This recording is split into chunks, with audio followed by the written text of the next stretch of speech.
A trailing stop is a dynamic order type used to help manage risk while letting a profitable position run.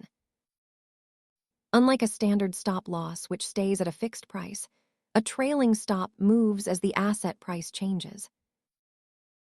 Investors often set this as a percentage or dollar amount below the current market price to protect their gains. It acts like a moving floor. As the price climbs, your safety net climbs with it, locking in potential gains along the way. A fixed stop is static, while a trailing stop is designed to adapt to market trends, providing a more flexible exit strategy.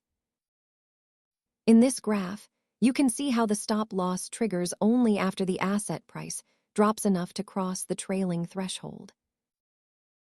Remember that no tool can predict the future, and market volatility can sometimes trigger these stops prematurely. Always check your brokerage platform for specific order rules. Thanks for watching, and keep learning about how markets work.